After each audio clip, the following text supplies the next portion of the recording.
السلام عليكم ورحمة الله. المعسلة من أحسن وأسهل وأسرع المعسلات اللي ممكن تحضروها في الشهر الكريم ولا في الأيامات العادية. لو بغيتو تصاوبوا الحيرة وبغيتو شي حاجة اللي سهلة وبسيطة وبنينة في نفس الوقت وسريعة التحضير، ما عليكم إلا تجربوا هاد المعسلة هادي، ولا مقروط بالسميد أو لا العسلية كما كنقولوا حنا في الشمال، يعني سموها كما بغيتو.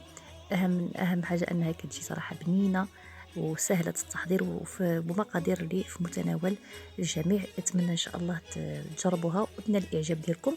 خليكم معايا باش تشوفوا المقادير وطريقة التحضير.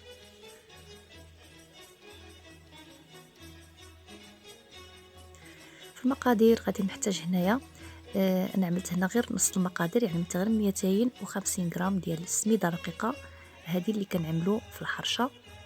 غادي ناخذ منها غير 4 و250 غرام. عندي هنا معلقه ديال القرفه صغيره ما عمرش، ومعلقه ما عمرش ديال النافع وحبه حلاوه مطحونين، ومعلقه كبيره ديال السكر وبصاد الملح.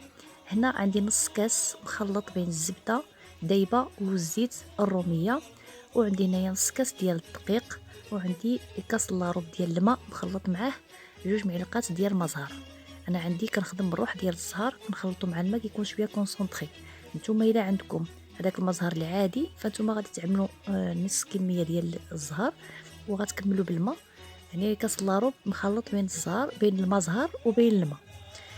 اول حاجه كنعمل كنخلط النواشف مع بعضهم كيف ما كتشوفوا، داك الدقيق والسميد والنافع وحبه حلاوه والقرفه وديك القبيصه ديال الملح وديك المعلقه ديال السكر، كنخلطهم مزيان مع بعضياتهم.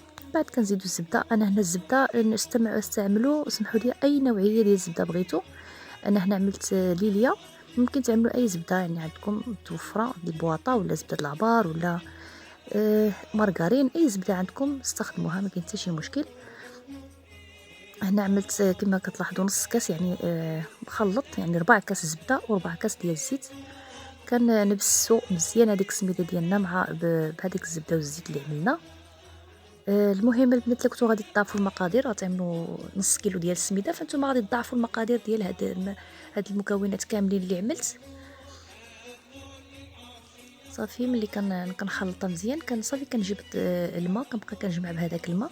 هانتوما غتشوفوا شحال غادي تاخذ لي هاد الكميه ديال الماء. انا عملت هنا كاس لارو، ولكن غيشيط لي واحد شويه. كنبقى كنخوي الماء وانا كنجمع غير بالاصابع، باطراف الاصابع، يعني ما غادي تعجنوها ما حتى شي حاجه. دائما فحال الشغل ديال الحرشه، بحال يعني السميد ما كيتعجنش نهائيا، والا ما غاديش ينجح معكم. فانتم كتجمعوا فقط، غير كتجمعوا حتى كتحصلوا على عجينه اللي هي رطبه في نفس الوقت، ماشي قاصحه وماشي جاريه.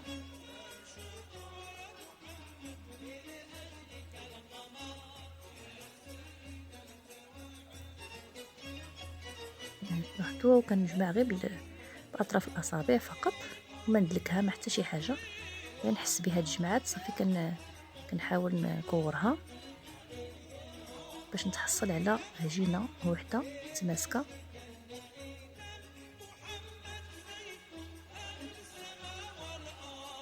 صافي هذه هي الكميه ديال الماء اللي غتدخل لي في هذه الكميه ديال السميده اللي عملت. صافي ملي كتحصلوا عليها بلا هذا الشكل هذا صافي كتحبسوا، ما باقيش كتخويو الماء مازال. هانتوما غنوريكم العجينه كيفاش كتكون على هذا الشكل هذا، يعني ما هي قاصحه وما هي جاريه. هاد الشويه ديال الماء هو اللي شاطلي من هذيك الكاس لارو. هاد الكيسان راه قدهم قد الكاس ديال العنبه، انا ما عنديش كيسان ديال العنبه. صافي دابا غادي نغطيها ونخليها ترتاح 5 ديال الدقائق، وعاد غادي نكمل معكم باقي المراحل ان شاء الله.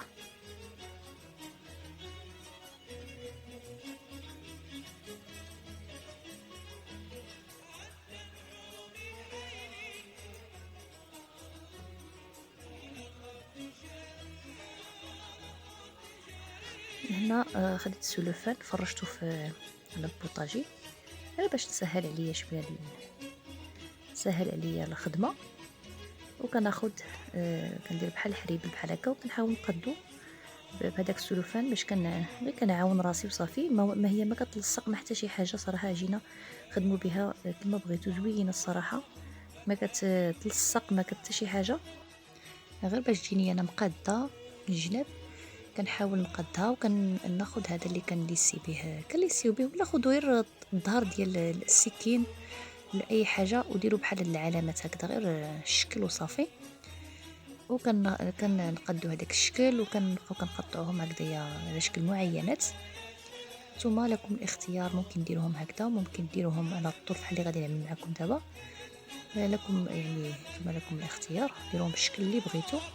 وعلى فكره هادو ممكن تعمروهم بالتمر اولا باللوز، كما بغيتو. عاوتاني كيجيو زوينين الا عملتو في وسط منهم التمر ولا العقده ديال اللوز. انا هادو عملتهم غير عاديين، يعني سهل وسريع، دغيا دغيا تنوضوا توجدوهم الا كنتم مزروبين. صافي كما كتلاحظوا هذا هو الشكل ديالهم وهذا هو السمك ديالهم كيفاش كيكونوا. هنا خديت بقيله وعمرتها بزيت وخليتها تسخن. من بعد ملي كتسخن لي المقله كنقص العافيه وكنبقى كنقليهم، ما كنحركهمش حتى كيبداو كيتحمروا من القاع كيشدوا راسهم.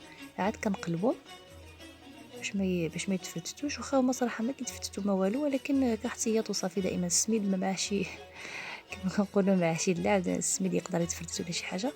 المهم نمشيو معاهم غير بالعقل، خليهم حتى يتحمروا كما كتلاحظوا معايا هنايا، يشدوا راسهم من القاع. وعاد كنقلبوهم كنبقاو كنقلبوهم حتى كياخذوا لنا واحد اللون يعني ذهبي مفتوح. وعاد كنديرهم مباشره في العسل اللي عندنا محضره من قبل وبارده وثقيله.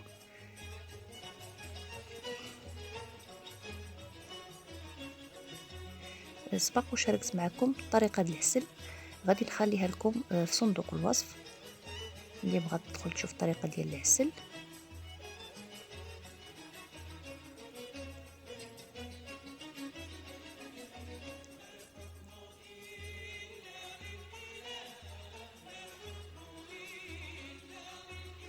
كنبقى معاهم هكذاك حتى كنكمل القلي ديالهم. هما كيبغيو شويه الخطر في القلي، يعني ما تزربوش عليهم باش ما كيبقاوش شي خضار شي محمر شي محروق، يعني بشويه عليكم حتى يتحمر لكم تحمر اللي هو موحد، بحال اللي غادي ديروا البليغات ولا البشنيخه. ولكن المعسلات كلهم نتوما عارفين لان العيب ديالهم كيبان ملي كيتعسلوا، يعني كتبان لك شباكيه ولا معسله بصفه عامه كتبان لك محمره. شوفوا هذا هو التحمر اللي بغيت، يكونوا محمرين لونهم مفتوح شويه ماشي محمرين محروقين.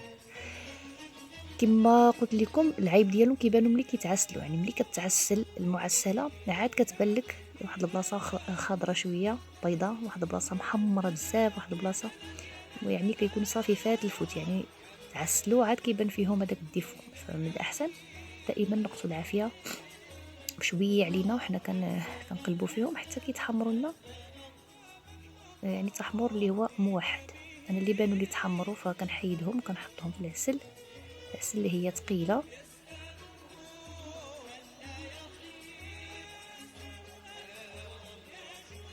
واللي حطيتهم فكنشد العسل وكنخوي عليهم من الفوق.